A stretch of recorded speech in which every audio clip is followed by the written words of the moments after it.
After a short tea break, we are about to begin our next session. So, good afternoon, everyone. In this session, we have two speakers, Dr. Sugato Nandi, Associate Professor, West Bengal State University. He will be speaking on exile freedom, life and labors of Taraknath Das, 1884 to 1958. Dr. Nandi obtained his PhD from Jawaharlal Nehru University, New Delhi. He has several prestigious national and international fellowships to his credit, including the Fulbright Nehru Doctoral and Professional Research Fellowship. Our next speaker of this session is Dr. Mohua Ahiri Bera, Associate Professor, Department of English Language and Literature, Adamas University. She will present her paper on Birsa Munda's Tryst with Destiny, rewriting the history of resistance and margins in Mahashweta Devi's Aranyer Adhikar. Dr. Ahiri Bera obtained her PhD from Rabindra Bharati University, Kolkata. Her research areas include partition literature, Indian writing in English, autobiography studies, gender studies, and post-colonial literature. So, on behalf of the Department of History, may I request Professor Sutopa Chatterjee Sarkar, West Bengal State University, to kindly chair this session. Professor Chatterjee Sarkar was awarded her PhD by Calcutta University and Center for Studies in Social Sciences, Kolkata. She was a research associate at the South Asian Institute, Heidelberg. Professor Chatterjee Sarkar published extensively in reputed journals like Studies in History, among others. She is the author of the Sundarban's Folk Deities, Monsters and Mortals, published by Social Science Press, and Orient Black Swans. Madam, kindly come on the stage, and may I request now both the speakers to please come on the dais. Please, ma'am. And sir, Mohadi, please come on the dais.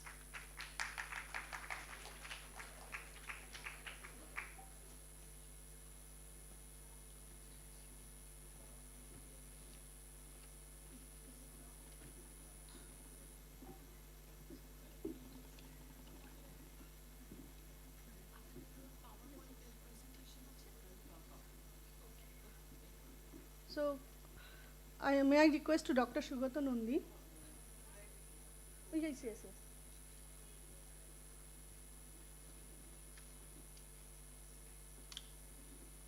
Come. Thank you so much. Very good afternoon, all of you. At the very beginning, I would say that my regards to one of my respected teachers and Honorable Vice Chancellor, Professor Das, other respected dignitaries, other colleagues, and I can see many of my friends over here, Professor Shukla Shannal, Hitin Patel, Professor Dotto, and I feel glad, and all the colleagues of the History Department at Adamas University and other colleagues from other departments. I'm really grateful that you have invited all of us today over here. And I feel glad that for the last 2 days, we are listening to so many good papers and discussion on the unsung heroes. And we get today here the purpose of this seminar with the Department of History, Adamas University, and ICHR, I think was to gather and shed light on the voices often overshadowed in the realm of political discourse, the lesser known heroes. In a world where the narratives of major powers dominate the headlines, it is imperative that we pause to listen to the aspirations and struggle of these movements. So I think the success of the seminar lies on this. And while the spotlight often gravitates towards the well-known people, there are countless others that toil in the shadows, seeking recognition and solidarity. Someone was asking about the tribal women, the tribal movements. I think in this session, we have a paper on Mahashweta Devi Ranonnerodhikar, and also we have another paper on Taroknath Das.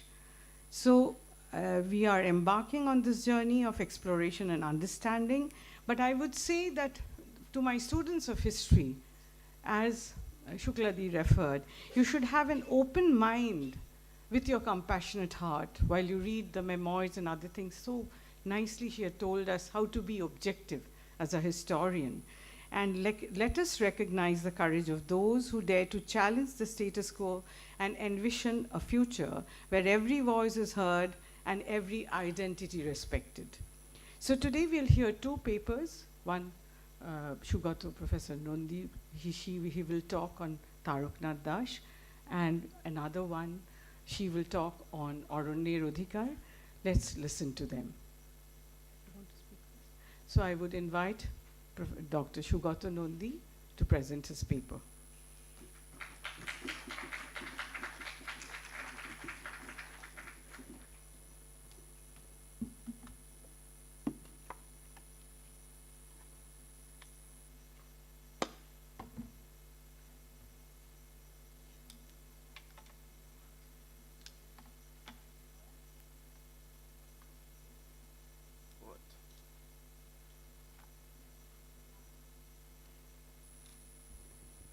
Good afternoon, and I begin by thanking the organizers for inviting me.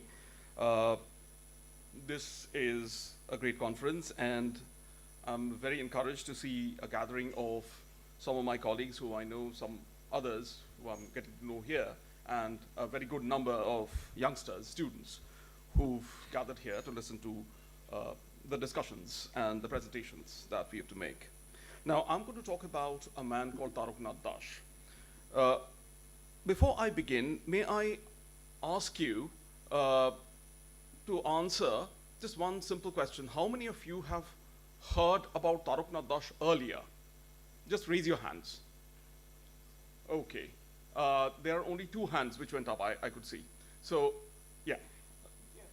And yours. 3 hands.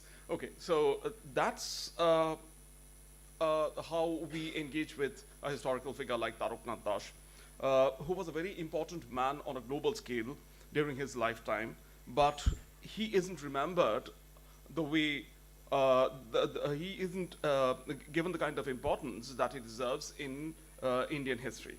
And I discovered Taroknath Das when I had been, when I had gone to the University of Washington at Seattle as a Fulbrighter in 2011-12.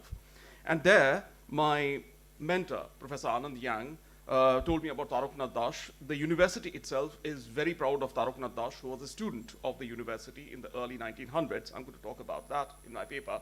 And he studied political science over there. And Taroknath Das later on became a naturalized American citizen, and he had a very interesting life. And of course, his work was extraordinary. So I'm going to talk about Taroknath Das. As you can see from the title of my paper, I've called it Exile Freedom. He was enjoying a certain level of freedom, as well as a certain kind of difficulties, which Indian revolutionaries who remained within their country didn't face or didn't enjoy. So I'm going to begin my presentation. Taroknath Das belongs to the League of Maverick Indian Freedom Fighters, who, in spite of winning recognition globally, remain relatively obscure in India. Das was a Bengali revolutionary terrorist who escaped from India at the age of 21 and fought his battles while in exile in foreign countries. His way of struggle for freedom was violent, warlike combat, which was distinct from and opposed to Gandhi's non-violent mass movements. Being forced out of his motherland to save his life, he was compelled to think differently from Indian nationalists who remained in India. His vision of India's future, imagined from outside the country, was global from the very beginning and often tinged with the romance of a number of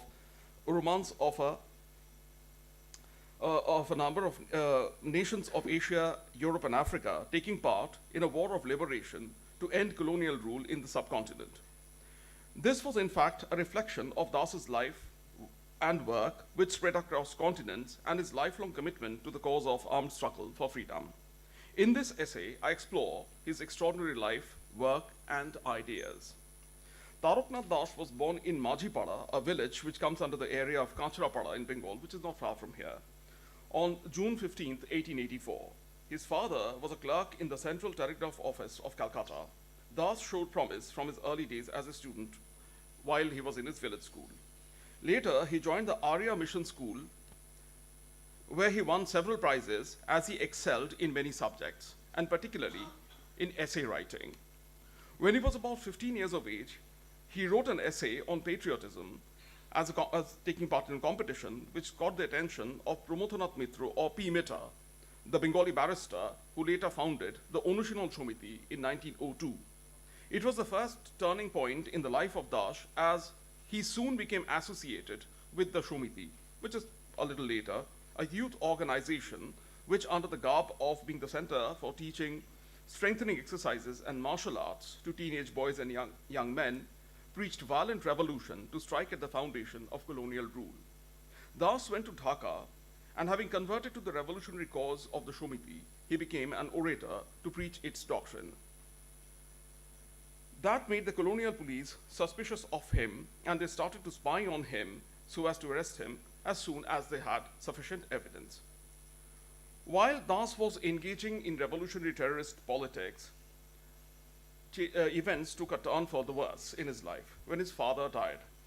He had in 1901 finished school and joined the General Assembly's institution, which has now become the Scottish Church College in Calcutta, as an intermediate student. When he started coming into personal contact with Bengali revolutionaries, he had been in touch with them since 1903, who would in 1906 form the Jugantar Somiti of Calcutta. The police had by this time regularly started keeping an eye on him. As Das learned that the police were after him, he donned the disguise of a Hindu mendicant, a yogi, and traveled to different parts of India.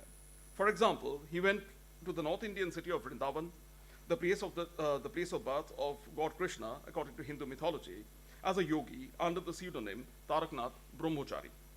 Later, he traveled to Madras in South India, which has now become Chennai, and from there he slipped out of India on a ship to Japan in 1906. At the time, he neither had money nor the knowledge of the Japanese language. Having arrived in Japan, he faced many hardships. As he later said that while in Japan, he sought to take admission into Japanese universities to learn how Japan made such quick progress with modernization, but with no success. That's, however, not borne out by the evidence that he had enrolled into the University of Tokyo, albeit for a very brief while. His stay there was cut short as the British government approached the Japanese government to extradite him to India. To escape persecution for the second time, Das fled from Japan and sailed to Seattle, located in the northwest coast of USA, in July 1907. Back then, he didn't know that the country he had gone to would be his home for the rest of his life. When Das arrived in the US, Indians had started to migrate to North American countries in very small numbers. They comprised mainly of peasants from the Punjab, the majority of whom were illiterates. While they numbered only a few thousand in about till about 1910s, thereafter their political significance far surpassed their small number. Das began his life in Seattle, working first as a farmhand, and thereafter he went to Berkeley, California, to work as a laboratory assistant while enrolling as a chemistry student at the University of California. He discontinued his studies because within a year he found a job in the immigration department of the US government and was posted in Vancouver, in Canada. He earned the US teacher's license in the same year. While at work in Vancouver as a Hindu interpreter, that was the position that he occupied officially, he gained first-hand experience of the humiliation inflicted on Indian immigrants in Canada, which was then a part of the British Empire. It was there that he started his anti-colonial activism after having left India. He started editing and publishing a newspaper called Free Hindustan from Vancouver, the first South Asian English newspaper of North America, It was also published in Gurumukhi and Urdu.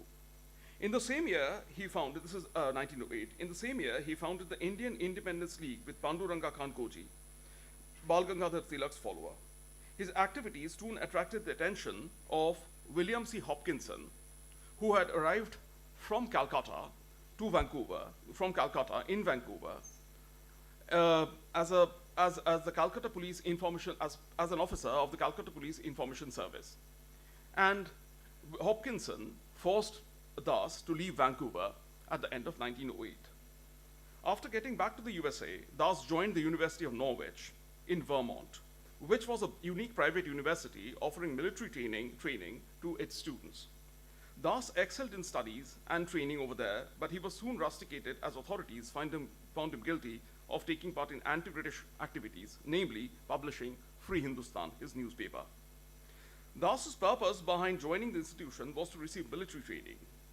Back in 1903, Jotindranath Mukherjee, the famous Bengali revolutionary terrorist, also known as Bagha Jotin, had urged Das and other adolescent boys like him to undergo training in the armed forces, which would in turn prepare them for an armed uprising to overthrow the British in India. With this aim unfulfilled, Das turned to academics in 1909 when he returned to Seattle and joined the University of Washington, from where he earned his bachelor's and master's degree in political science. He was the university's first ever student to get a fellowship in political science to carry out research on the law of employer's liability. Following that, he went to the University of California, Berkeley for a PhD, but gave up studies to take part in the Ghadar movement. In 1914, he became a naturalized citizen of the US. Das was among the first few Indians who were granted American citizenship. The status was given to him on the ground that he was, and this was written in the official document of his citizenship, that he was a high caste Hindu Aryan. American citizenship proved to be a shot in the arm for Das.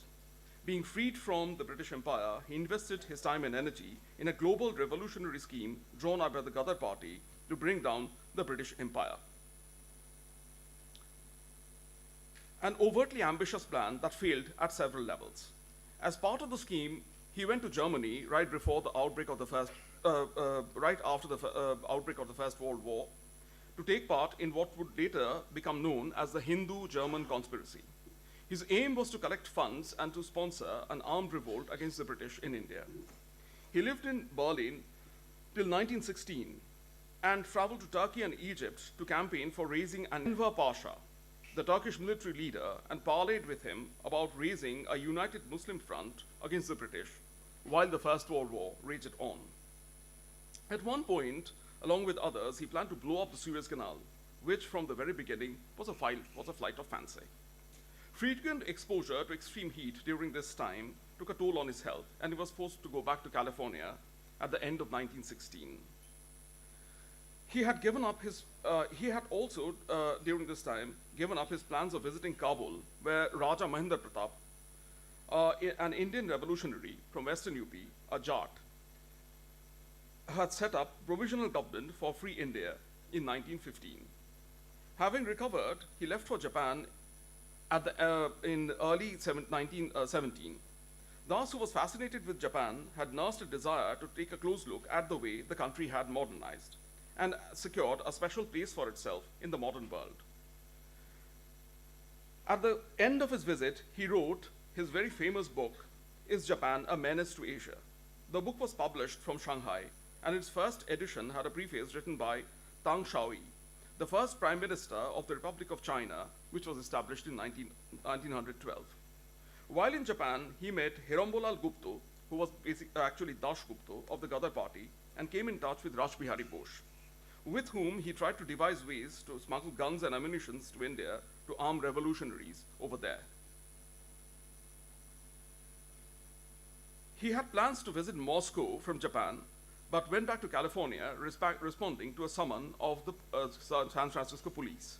When he returned to the US in the end of 1917, he was arrested and tried for violating the Neutrality Act, taking part in anti-British activities in what I already mentioned, the Hindu-German conspiracy case.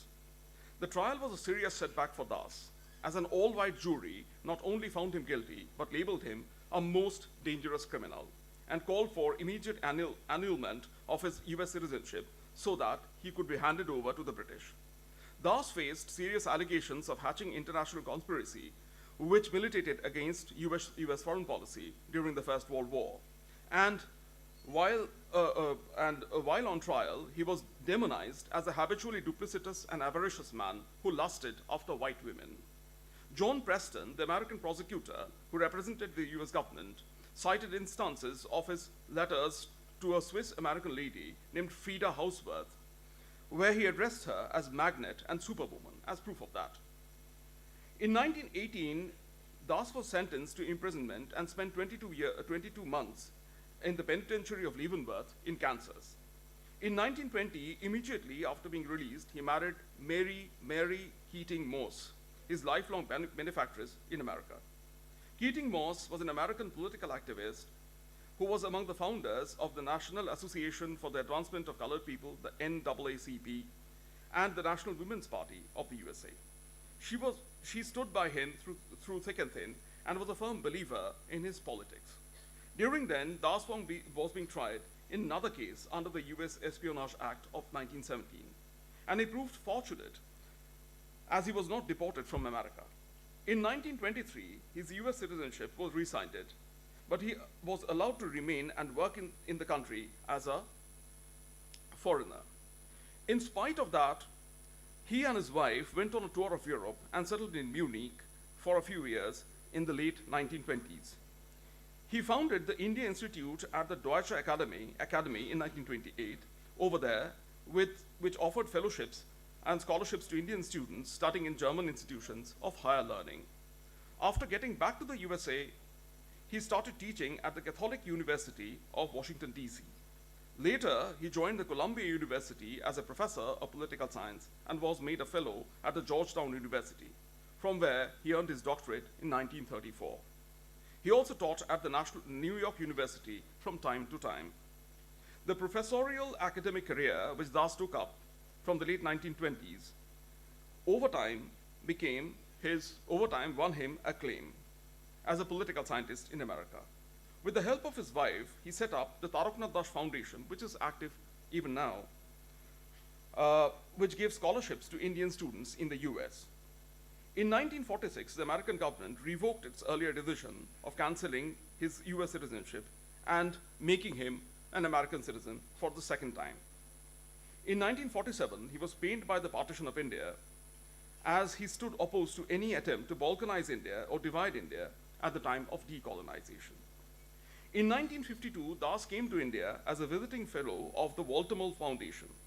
46 years after leaving the country, he came to Calcutta and founded the Vivekananda Society.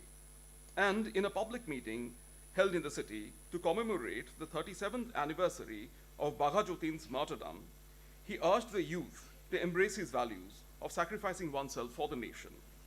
He died in New York 6 years later, in 1958, on 22nd December, at the age of 74. Das was initiated into revolutionary terrorism in the early 20th century. What happened? Okay. Das was initiated into revolutionary terrorism in the early 20th century, when the youth, especially those with formal education, were disillusioned with moderate politics of the early Congress. While he first came into contact with the অনুশীলন Somiti, his idol and guide in revolutionary ideas and methods was Bagha Jotin or Jotindranath Mukherjee, who believed in a warlike armed struggle as a means to overthrow colonial rule from India. Along with that, Das's guide as a yogi shows that he, in all likelihood, was influenced by the Hindu revivalist idea of Dharmarajya or Dharmarajya as the only desirable alternative to colonial rule. When he left for Japan days before turning 22, he became increasingly interested in the emerging global order and imagined a political future for India in it. Japan's victory in the Russo-Japanese War of 1905 and a rapid modernization and expanding military might led Das to look up to the country for inspiration. During his first few years in the US, his open advocacy of an armed struggle in India for freedom from British rule had attracted attention of the British and US governments. due to which he routinely faced problems at work, endured ridicule showered on him in print, and was suspected by the US government as a troublemaker. His commitment to his cause, however, only grew stronger in the face of all that. And early evidence of that comes from his article titled An Open Letter to Count Leo Tolstoy in reply to his letter to a Hindu, published in Free Hindustan, his newspaper, on 14 December 1908, where he opposed the great Russian novelist's advice of taking to non-violence to fight the British in India. Citing the Bhagavad Gita, he said that non-violence was the same as non-resistance to British rule, which was bartering the lifeblood, his words, of Indians. Hence, he argued that the only way to combat evil, which was, in his eyes, British colonialism, was armed struggle. In his 1917 book, Is Japan a Menace to Asia?, he said that Japan was cast as a rogue aggressor as she threatened the British Empire. He said that if Japan and China could become allies, then they could help India gain independence from foreign rule. The three countries together, after India would win independence, could promote commerce and culture in Asia in a way that would go to benefit all of Asian countries, including those ones in Central Asia. As the First World War raged on, Das saw in it the opportunity to create a new world order. Therefore, while in Berlin, he wrote an article in which he justified Germany and Austria's declaration of war on the Entente powers. He praised Turkey for taking part in the war, which he said would liberate several Asian and North African countries from the colonial rule of Britain, France, and Russia. Before that, he helped Lala Hardayal in founding the Hindi Association of the Pacific Ocean, which served as a precursor or the kernel of the Ghadar movement. Later on, he wrote in Free Hindustan that he expected the movement, the Ghadar movement that is, to culminate in an armed revolt against the British, like the one witnessed in 1857, with Indians taking part in it, irrespective of creed. Imprisonment and loss of citizenship failed to dampen his open opposition to the British Empire. In his book, India in World Politics, published in 1923, he criticized Britain's foreign policy, calling it a failure, as the country was determined to not let India become independent while paying the price for it by allowing her international relations deteriorate with Asian and European countries because of that. His later publications likewise focused on the new global order, with his concern being India's future in it. In the 1920s and 30s, Das made what historians find the most controversial political choice of his life, namely that of supporting fascism in Italy and Nazism in Germany. He and his wife who was one of the founders of the NAACP, were full of undisguised admiration for Mussolini and Hitler's regimes. Taking Mussolini's rule as a regeneration of Italy, Das praised Il Duce's rule in an article titled New Italy and Greater India, published in the Modern Review, the famous English language periodical published from Calcutta, edited by Ramananda Chatterjee. In the 1930s, he met B.S. Munje of the Hindu Mahasabha, who in turn met Mussolini in person and idolized his politics and his militarization of Italian society.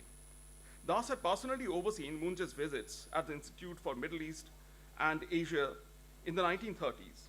While he initially praised the rise of Nazis in Germany as the rise of, quote unquote, the rise as I quote, as the rise of popular sentiment against a weakening state power, I unquote, he, by the mid-1930s, was disillusioned with the Nazi party and even cautioned Indian students reading in Germany to carefully shun politics in that country. Now I conclude with these few words. Maria Fromke, the historian, says that the only way to write about Taraknath Das is to draw up his global biography. Das was introduced to the world of revolutionary terrorism through Hindu revivalism of early 20th century Bengal. And early in his 20s, he encountered a world of new possibilities and obstacles as he went from Japan to the USA and then to Canada. His unique experience of being an Indian in the wide world, both within and outside the British Empire, contributed to the making of his unique worldview, centered on a global war against colonialism, which would arm revolutionaries within India to win a violent struggle against the British.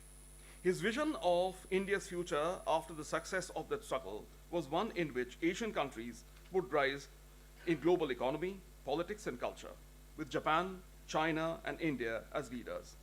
In this way, he foresaw the coming of a world which has revolutionized global order since the late 1960s. I say late 1960s because 1968 is when Japan became the second largest economy in the world.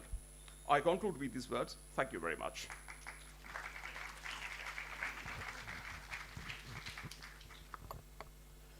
Thank you, Dr. Nondi. It was really fascinating to know in such detail the biography of Taroknath Das and his immense contributions towards the freedom movement. Though he was in exile, and you have given us such a wonderful biography, and I think now we can all raise our hands and we can say that we know Taroknath Das. Thank you, Dr. Nodi, once again. Now I would request Dr. Gopa Mukherjee to present her paper. Oh, Mohua Mukherjee. Okay. Ahiri. Okay, Mohua Ahiri.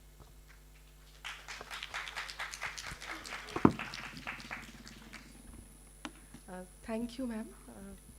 Respected chairperson, ma'am.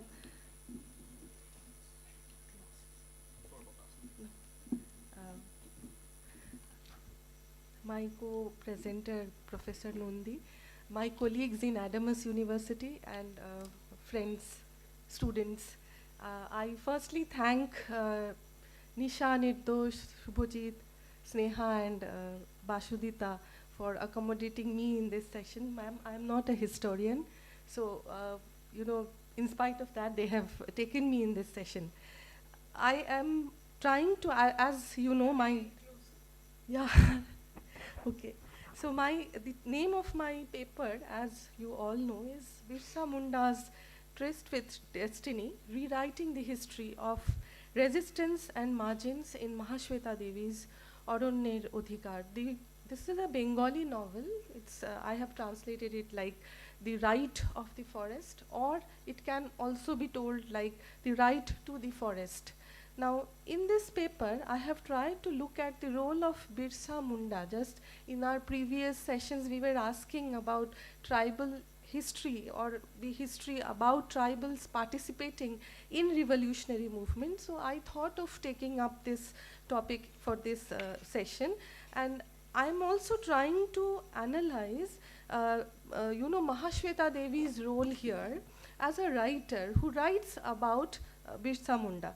These are the two, objectives with which I had begun. I have some questions which I put forth because, as I said, that I'm not a historian, so I don't have the methods of a historian. But then I do have some questions that I was having when I read the novel. How has Mahashweta Devi rewritten the history of the tribals? What are the strategies of such a narrative? What forms the language of resistance for Mahashweta? Can literature/fiction be a testimony to historical facts? Now, coming to Birsa Munda, most of us, we didn't know. To me, actually, personally, I didn't know who was Birsa Munda. Obviously, as you were already discussing this in the previous session, that the conventional history or the mainstream history doesn't say anything about such people. Recently, I was going through a book by Sanjeev Sanyal on revolutionaries, and there he is telling that people like Birsa Munda, they were, minor threats to the British Empire. The might they had, the colonial rulers. Birsa Munda was just a, small little, threat, which was, very, very easily he was swiped away. Yeah.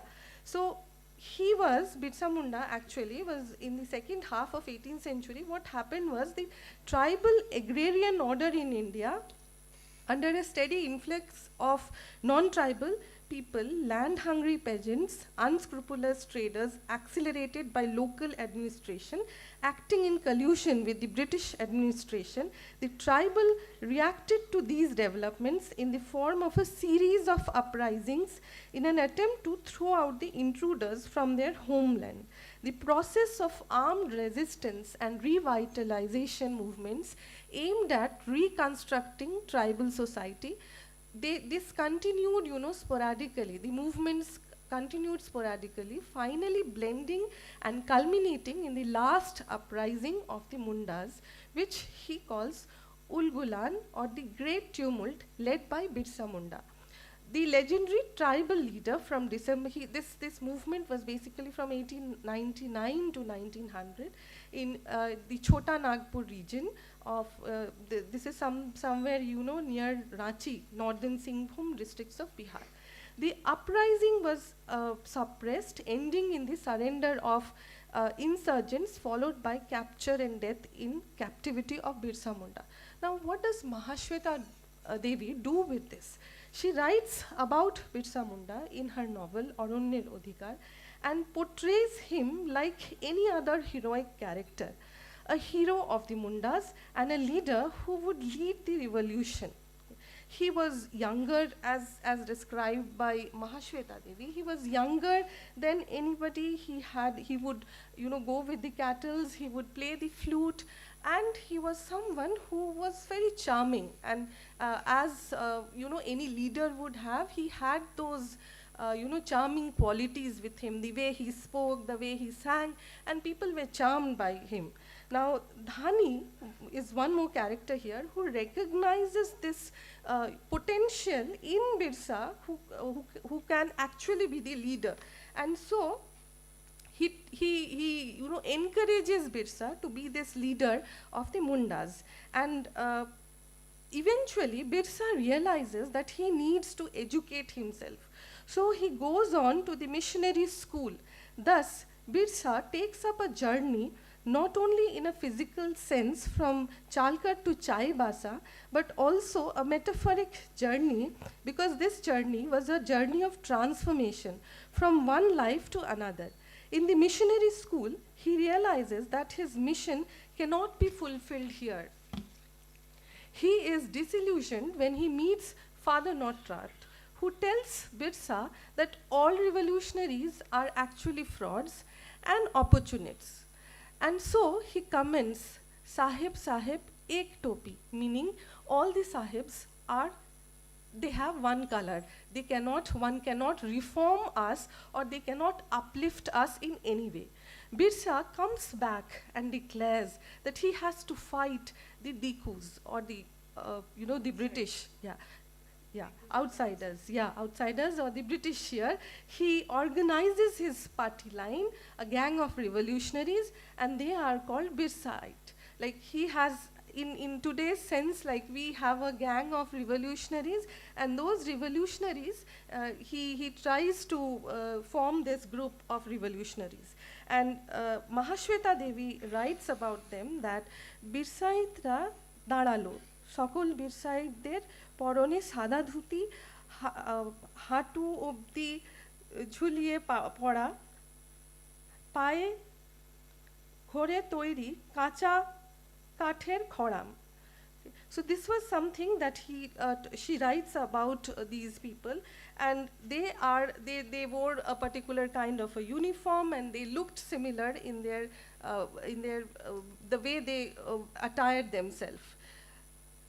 There was an unrest in Birsa's life, a kind of restlessness to free the forest, which the colonizers have occupied for resource extraction. And that is what, Birsa later on tells about himself, that he actually is part of Dharti Abohake Prarthana Janai, meaning he thinks that he is part of this Dharti Aboha. He is part of the forest, and he can hear the forest asking him to free, because he thinks that he is, and the people in the forest are deprived, are oppressed, and their forest has been taken away from them. And here what happens is that someone was asking this question about, you know, the nationalism and, you know, why we don't have the question about, you know, why don't we see the tribal revolutionaries in this larger, you know, discourse of nationalism that we have. I think Mahashweta has an answer here, because, you know, it is indeed a parallel revolution that was there for them. There were other dynamics, you know, associated with the whole issue about a nation and people fighting for the freedom of that nation. Birsa was arrested because one of his members did exchange money and gave information to the Britishers, and the court announces the capital punishment for him, but Birsa is poisoned to death in custody. Thus we see that the arrow is defeated by the gun. However, Mahashweta Devi very craftily does contribute to this history. She rekindles the fire of revolution that will never get extinguished. She does so by the character Amullo Abraham Adiku, because he was a convert, but then he was also a friend of Birsa in his missionary school, and because Birsa had parted away from that school, so Amullo continued his education and becomes part of this machinery. He meets Birsa in the jail, and in jail he realizes that Birsa is part or is a victim of this kind of a conspiracy. However, what actually becomes part of Mahashweta Devi's, you know, fight, or what becomes part of Mahashweta Devi's venture here is that, or I would say the intervention of Mahashweta Devi into this history, is this, that Mahashweta Devi writes about the apotheosis of Birsa Munda. Apotheosis is the conversion of a ordinary human being into a godlike stature. So the British till now had made the point that, you know, Birsa Munda cannot be the god, okay, which was you know, believed in by the Munda revolutionaries, that they have a leader called Birsa, and he is raised up to the, or he is eulogized up to the stature of a god. And that is why she says that the British try to prove that you know, God here is not Birsa Munda, because otherwise he could have saved himself. It is only the British who are the gods here.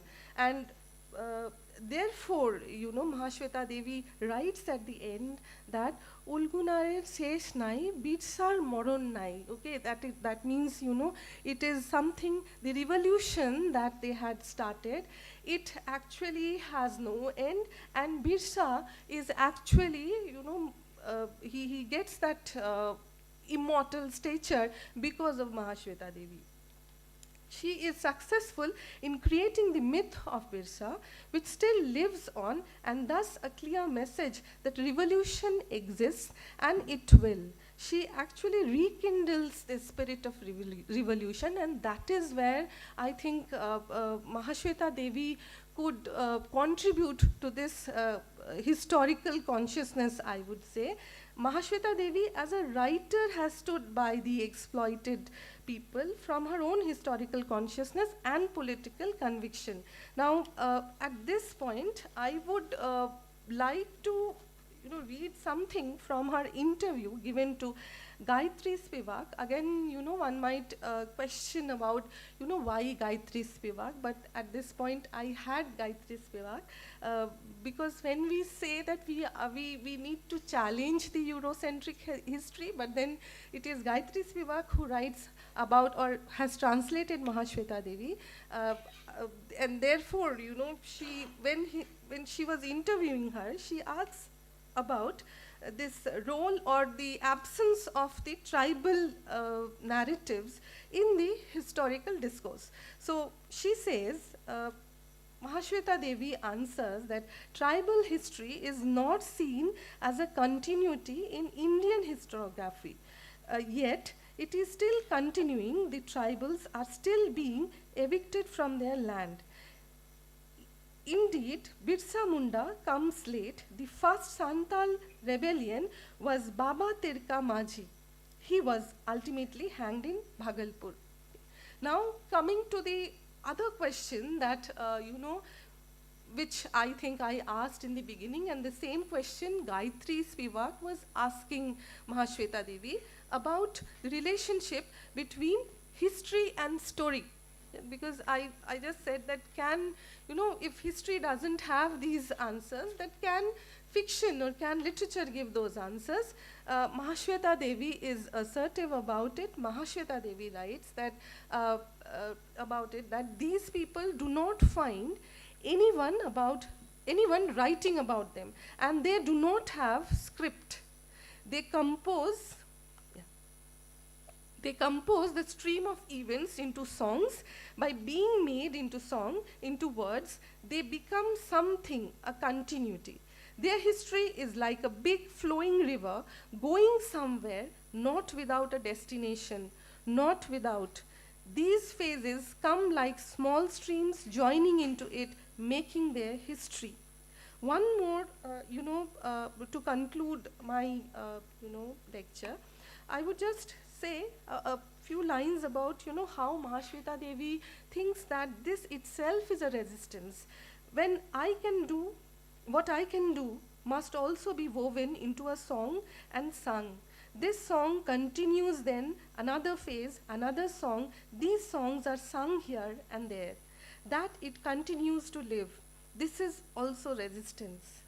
So she writes that I have to write about the tribals because I know that things will vanish and there will be more industries and there will be globalization and there will be, big industries coming. But with that, some generations of people will be lost with them, and their history and their lives and their traditions, especially the oral traditions, will be lost. And that is where I end.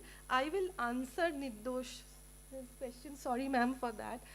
Nirdosh, I think you can read stories by Mahashweta Devi. You have Dopdi Mejin, you have Mary Orao, you have, Daulati. Why do you think that we should always talk about Bina Das or people like that?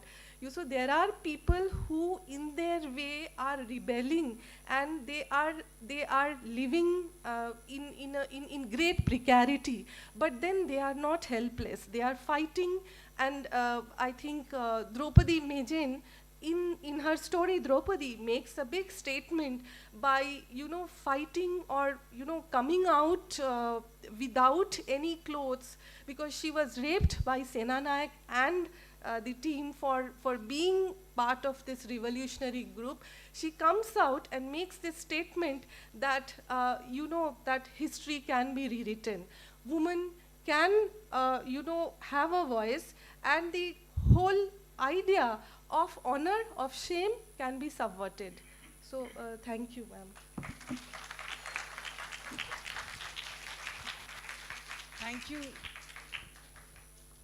Thank you so much, Mohua. It was fascinating, and we were really reading Mahashweta Devi once again. Her famous novel, Aranya Rudhikar, won her the Sahitya Academy in 1979, and so it was really, really good. And so now I would just, this chair is very bad. It has only one duty. It only can ask you to stop and nothing else. So with giving me this duty is what I would say, Nisha, that this is not what I'm supposed to do. I do not feel like stopping her, but it's okay. And also Shugato. Now we have very little time because our lunch is ready. And before I conclude, I can take only 2 questions. I can see 3 hands. Okay, fine. Thank you, sir and ma'am, for the insightful presentations. So my question is for the Mohua ma'am. So in literature, I'm talking about the relation between history and literature. So once there is an interpretation, mainstream interpretation of Birsa Munda, so do you think that whatever the fight for their freedom or anti-colonial struggle, why in literatures there is a mainstream interpretation for fighting for the national movement? And the another question for sir is, how do you relate this intensive labor and the personification of a person in history writing? As Tarak Nath Das, a revolutionary is there, so in context of Tarak Nath Das.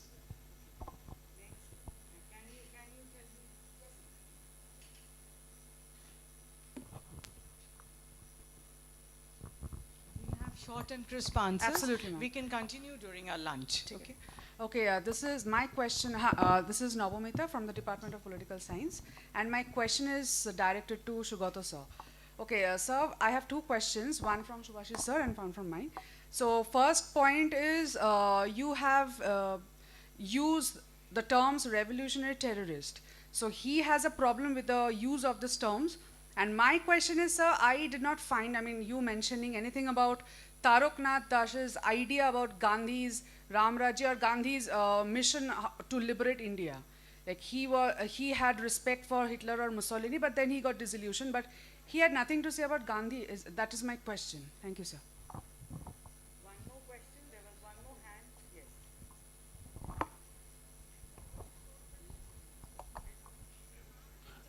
Good afternoon, everyone. My name is Arunopal. I am from School of Education, Adamas University. My question is to Mohua ma'am that how did Birsa Munda's tries to its destiny shape the trajectory of India's struggle for independence in the post-colonial era? And what are the, one more question can I ask? What are the struggles and obstacles that the Birsa Munda faced while fighting against the British oppression? Thank you.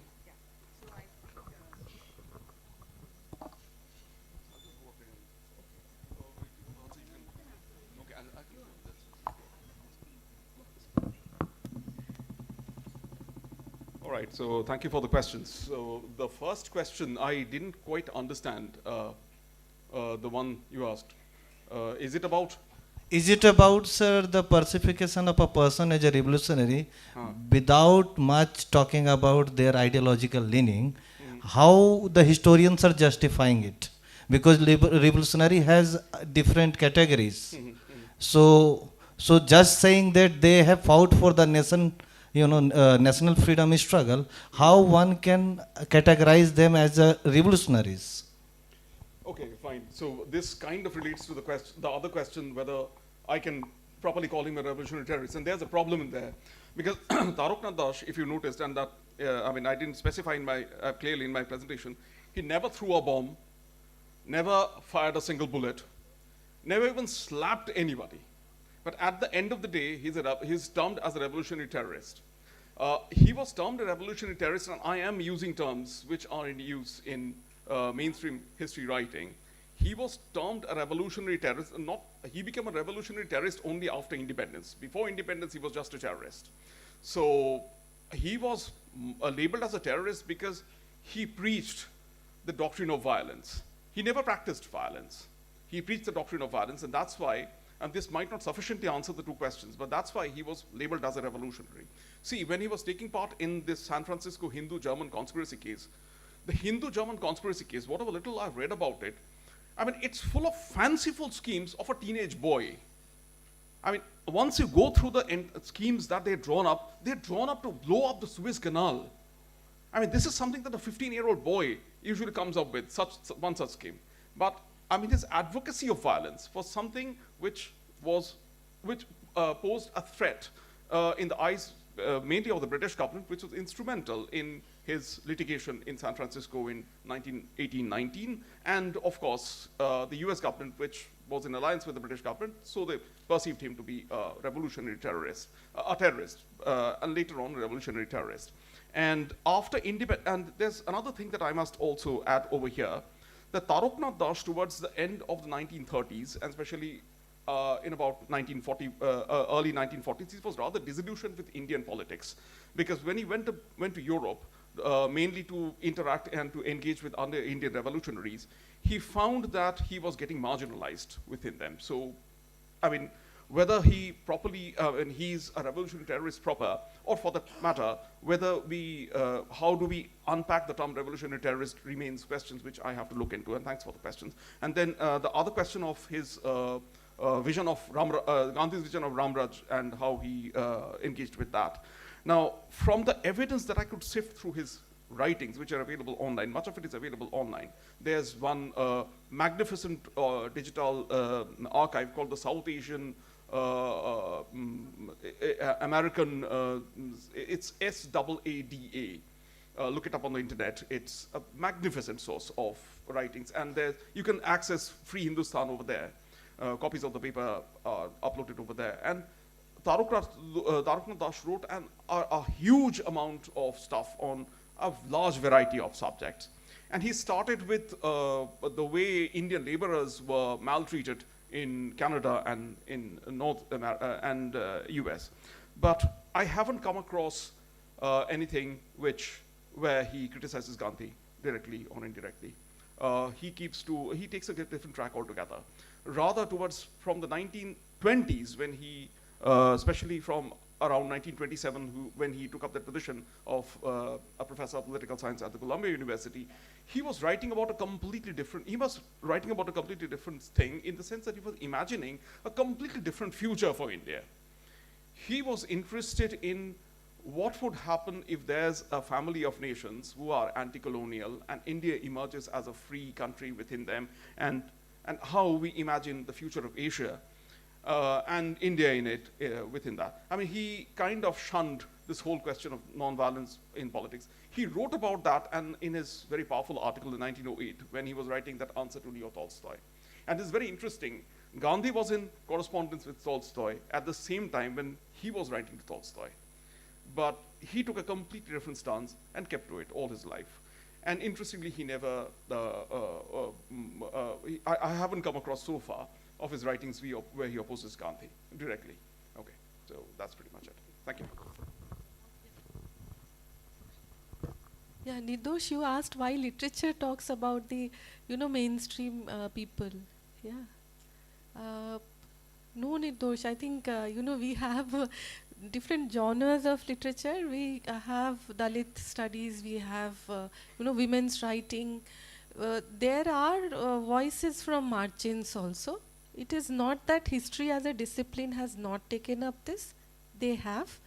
But yeah, maybe we don't know about, each of us don't know about the other, findings. So as ma'am was telling, we need to be more inclusive, we need to be more interdisciplinary. Maybe that is the only answer I have. And the other one, I think you asked about post-colonial reading of Birsa Munda, if I'm not wrong. Yeah, what you asked? Yeah, you asked about post-colonial, what is it? Can you repeat, please? Post-colonial? No.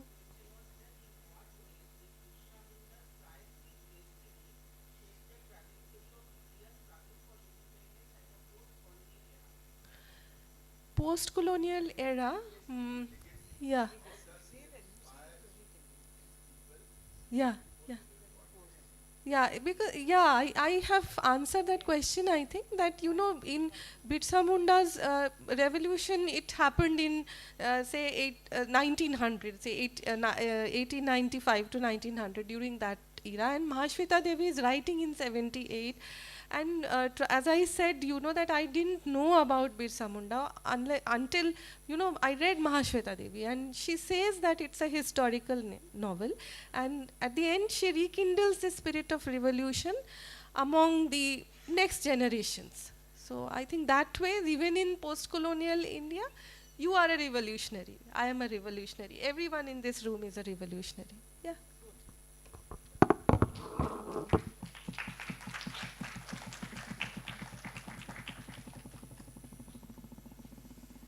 So now we can conclude this session. I would like to say just few words. So we had two beautiful papers, one Taroknath Dash and the other Birsa Munda.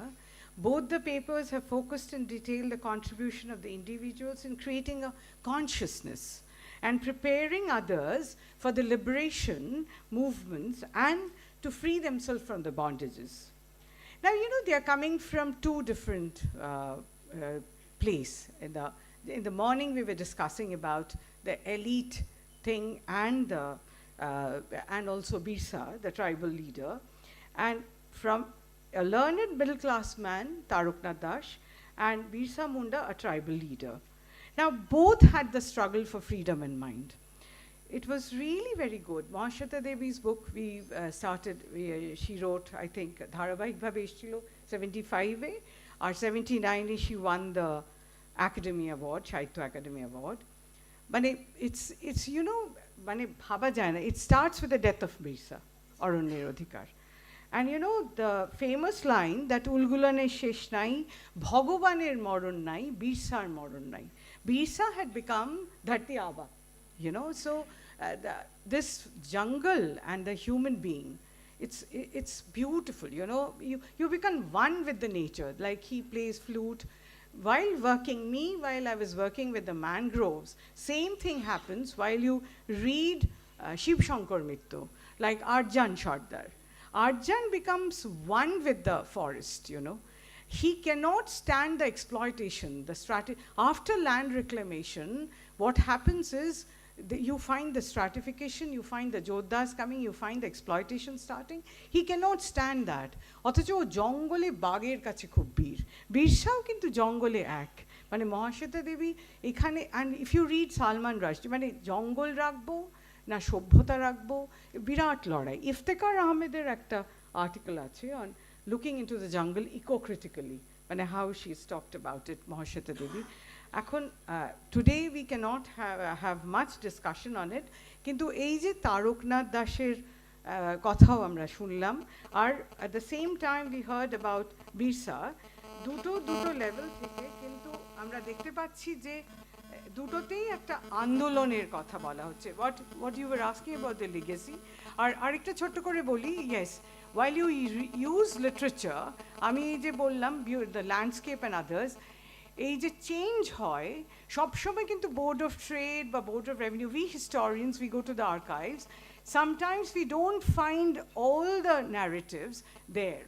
so literature we take recourse literature we can use but historians sometimes question the veracity of literature সত্যতা এখন এই ভেরাসিটিটা দেখতে গেলে অনেক সময় we lose out on the nuances the livelihood the social conditions the people's this we lose out so we have to look into literature অরণ্যের অধিকারে যেরকম সুন্দরভাবে Birsa is it's unfortunate Mohua that you did not know much about Birsa but extensively lekha he's not that much unsung also karon amongst the tribal leaders we have read a lot about Birsa oneker kotha jani na mane there are many tribal leaders about whom we don't know but about Birsa we have some knowledge about him and so you know it's like we talk about Birsa but while we read Mahashweta Devi we become one with her and Mahashweta Devi in the 70s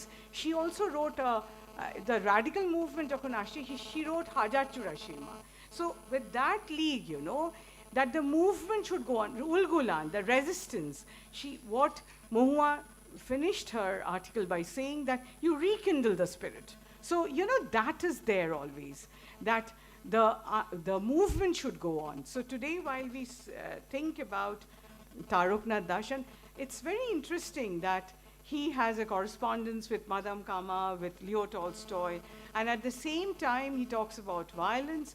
কিন্তু কিরম একজন ব্যক্তি এক্সাইলে চলে গিয়ে ভারতবর্ষের স্বাধীনতার কথা ভেবে বাইরে থেকে এই আন্দোলনটা করা মানে it's immense মানে এই contributions-গুলো we have to document this and I believe this was a beautiful session where we have documented two important leaders unsung we know little bit about them but now this documentation will bring it'll open other windows for you people to think about it, to write about it, and read more about them. I would like to finish off with Mahashata Devi writing যে আমি লিখছি আমার ঠিক নিচ দিয়ে নদী বয়ে যাচ্ছে আমি ভেতরে তার কথা শুনতে পাচ্ছি পাথুরে মাটি নিষ্ফলা গাছের জংলা বন দিগন্ত অবধি ঢেউ খেলানো উদ্ধত পাহাড় আমার গায়ে লাগছে হিমেল বাতাস বিশ্বা আছে সংগ্রামে ওর মাকে প্রতিদিন এসে একটা পাথরের টিলায় বসিয়ে দেওয়া হতো so you know that's how she sees এবং উনি বলছেন আমি শুনতে পাচ্ছি যে বিশ্বার মরণ নাই so you know this movement goes on whether with Taroknath Dash or with Birsa Munda and we as historians or literateurs or anyone from any discipline sociologists political scientists we go it's our duty to document these narratives and discuss again and again thank you so much.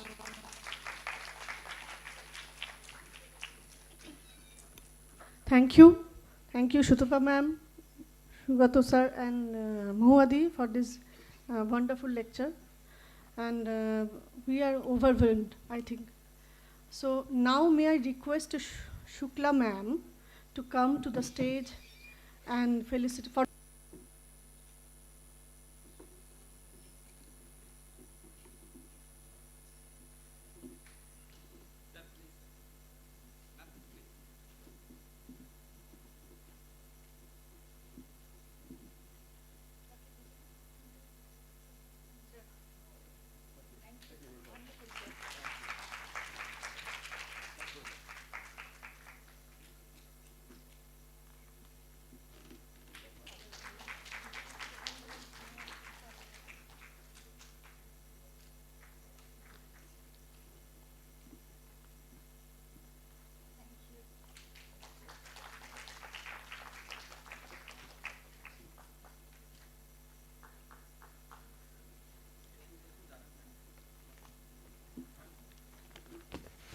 So now I would like to request to Dr. Nisha Thakur, HOD of the Department of History, to come on stage for delivering vote of thanks.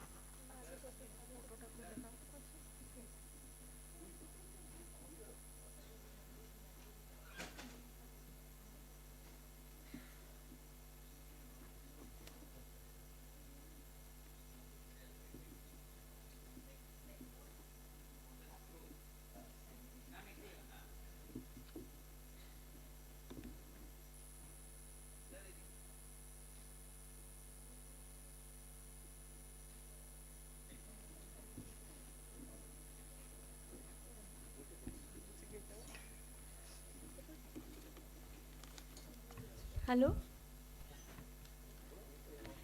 Yeah. So we end the 4 very important sessions, and all of you must be now hungry. How many of you want to take food? Me included. So this is a very, this has been a very important 4 sessions, 2 days of your participation and the involvement that all of you have shown. I always say that the success of a seminar depends on the type of questions that are asked. So this has been a very successful event that is materialized because of the team that I have. And when I say the team, it has students, it has my faculties, it has the institutional support that I have received. So I'll start it with the Department of Journalism and Mass Communication, which have been very kind to us, because they also take classes. So they came here and they have given us the support. At the last moment also we were just asking them to come, and they very gracefully came, and they have they were with us in the entire time. So I thank my sincere thanks to the department. Then my colleagues, and here I will request each one of you to please clap. Dr. Nirdosh Kumar, Dr. Basudita Basu, Dr. Sneha Sanyal, Dr. Navamita De Baumik, Dr. Jitendra Nayak, Dr. Mahua Ahiri. Please forgive if I have forgotten the name of other faculties, because it's very difficult to, mention the names and then thank, because they all know that I love them and they have been very kind to me for this. This team has been very much helpful for me, and all of you know that ours is a small department, but I would say that each student in the department has participated and their contribution are really immense. So in words it's impossible for me to explain. Andrila, she has been there, she is in 6th semester, so she will be leaving in a few months. Then Paramita, please clap. Rishabh, yeah, please, when I mention your names, you can come on the stage. Okay, although this is not an inclusive list, I would say, because there are many more students who are, I don't think right now, here with us. Okay, and Rohit, Prachitas, Saloni, Shweta, Achal, Swati, Suvarna, Aishwarya, and who else is there? Shadrid. Thank you so much. So all the volunteers who will be now, their role comes now, because we will have student seminar that will start after we have lunch. So I'll request all of you to go to the convention center and please ensure